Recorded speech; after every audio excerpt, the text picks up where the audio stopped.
Let's move on to Bitcoin, shall we? That's a virtual currency. We're going to talk about the cyber threat now. And who's ever heard of the Bitcoin? It's even been called the future of money, the Bitcoin. For more on this cryptic and still somewhat confusing currency that is Bitcoin. People are fascinated by anything that makes new highs every day for weeks on end, which Bitcoin has done. Is it a market? Is it a bank? Is it an exchange? We're asking whether or not this currency really has any longevity, let alone legitimacy. Do you ever think that it has the potential to replace traditional paper currency? It is gold 2.0. Cryptocurrencies, Bitcoin is the first example. I believe they're going to change the world. This is the time where people should be trying really big, crazy things. Bitcoins are generated using a process called mining. Your computer is given a complex mathematical problem to solve, and the goal is a 64-digit number. If your grey box can successfully solve that algorithm, then congratulations, you are the proud owner of a new block. The network automatically adjusts the difficulty of mining so that Bitcoins are created roughly every 10 minutes. The reason they call it mining is because there's a set number of Bitcoins that can ever be mined in the system. There's only 21 million Bitcoins that will ever be created in total. You can't just print off cash like they do in the real world. You're digging it out of the system like precious metals from some mathematical mine. Like, you can pretty much attribute everything that's going on here to like a real gold mining operation. It's like you have heavy equipment, you have cost, you have fuel costs, and you have recovery. Everything. That you then go and sell and turn into real money. I mean, these things are all blowing out massive air. Now the cooling in here is so efficient. It is nice ice cold air coming in here. You put your hand in the front, down the center, it is burning, burning hot. So if you're asking yourself, is Bitcoin mining profitable? On this scale, hell yes it is. A Bitcoin is the reward for solving complex mathematical puzzles, and Bitcoin miners let their computers work day and night to complete these tasks.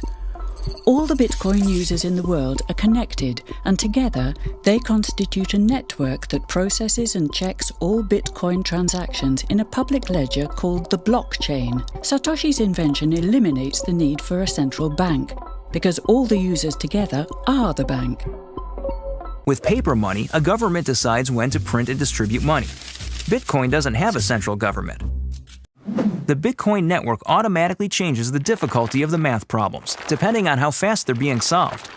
In the early days, Bitcoin miners solved these math problems with the processors in their computers. Soon, miners discovered that graphics cards used for gaming were much better suited to this kind of math. Graphics cards are faster, but they use more electricity and generate a lot of heat. The first commercial Bitcoin mining products included chips that were reprogrammed for mining Bitcoin. These chips were faster, but still power-hungry.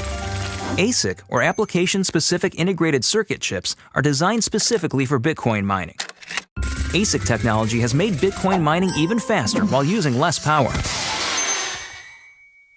很简单的说是在整个互联网上，我们大家在抢答一道题。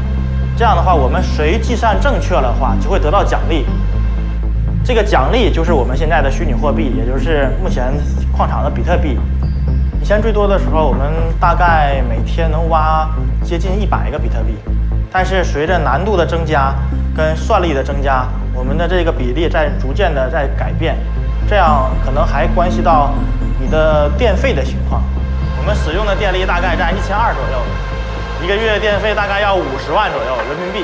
In general, all myself and all my colleagues combined, it's about $1 million a day in power. 我们每天的产币量，像这种规模的产币量，大概是在20到25个币之间，大概有3000台左右。我们的矿机呢，首先是这样，我们需要把每一台矿机接入电源，然后接入到互联网。我们接入到互联网以后，通过我们对这机器的调试设置，它可以产生一种我们规定的算法。这个算法每当算对了以后，整个的区块里面会给你一个奖励。我觉得比特币确实是钱的未来，是一种，它不可能是替代现有的金融体系，但它是一种未来金融体系发展的一个方向。 比特币的价钱不稳定，是因为目前还是在比特币发展的初期阶段，说白了还是在我们的挖矿期。个人资产，比特币占我资产的50%。as more people start to mine, they become harder and harder to find. So it's kind of been I correlate it to like an arms race, right? The guy with the biggest gun wins at this point. In addition to designing and manufacturing ASIC chips and full server racks, Bitferry has pioneered the groundbreaking concept of low-cost computing center development. And that's where the story of Bitferry and its commissioning of the new 20-megawatt low-cost computing center begins, the biggest cryptocurrency computing center in the world today. Bitferry chose Republic of Georgia, a location with abundant hydropower and very competitive energy prices. Yes, a fully operational, cutting-edge, energy-efficient data center in only 30 days. Indeed, there's an amazing once-in-a-life opportunity out there, a real lucrative potential for a new generation of entrepreneurs to emerge and dominate the world of cybercurrency mining for years and decades to come. On the basis of complicated, state-of-the-art mathematical principles, the transactions are verified by the so-called Bitcoin miners, who maintain the ledger. The mathematical principles also ensure that these nodes automatically and continuously agree about the current state of the ledger and every transaction in it. If anyone attempts to corrupt a transaction, the nodes will not arrive at a consensus, and hence will refuse to incorporate the transaction in the blockchain. So every transaction is public, and thousands of nodes unanimously agree that a transaction has occurred on date X at time Y. It's almost like there's a notary present at every transaction.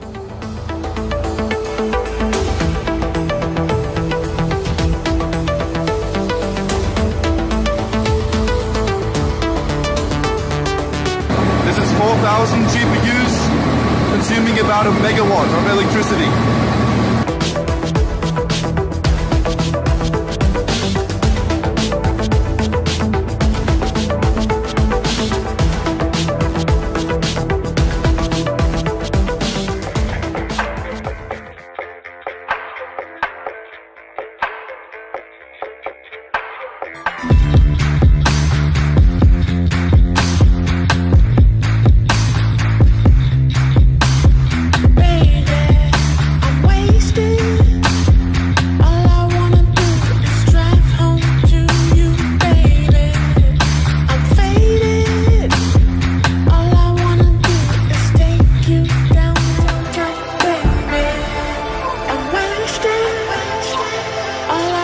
And in order for you to reverse a transaction or to not agree that one has happened, you have to have more computing power than the rest of the network against you.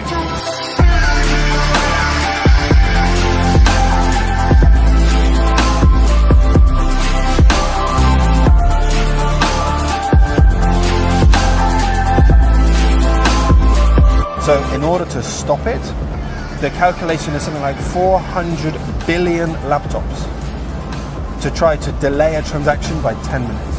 And that's all it will do, because we'll pick it up and we'll put it in the next block. So that provides the security.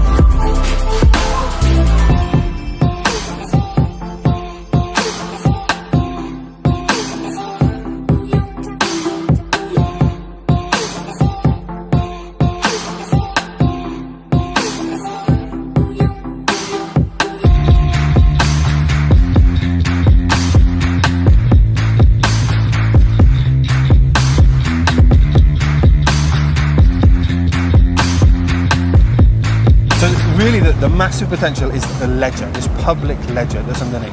And so we can see that the Bitcoin blockchain can be used to secure anything that's public information. The digital world is a part of our DNA now. It's how we share our experiences, how we consume our entertainment, how we stay in touch with our loved ones. This is how we used to send letters, to travel, to make phone calls and shoot movies. Mankind invented software and technologies, breaking every distance, border, difficulty, and pulling the world instantly closer together. But what about banking? Think about it. Billions of people in the world have no access to financial tools. Borders and the system create barriers. We trusted banks, but they collapsed time and time again. They take hundreds of billions in fees from us. Bitcoin doesn't care where you're born, what color your skin is, or where you are in the world. It's an open network. It's maintained equally by people all over the world. Anyone can verify the transactions, and it happens instantly. For just a few cents, you can send any amount of money to anywhere in the world. Bitcoin is a global community of inclusion, an invitation to participate in an open world. Join us today, start a Bitcoin wallet, and help us shape the future.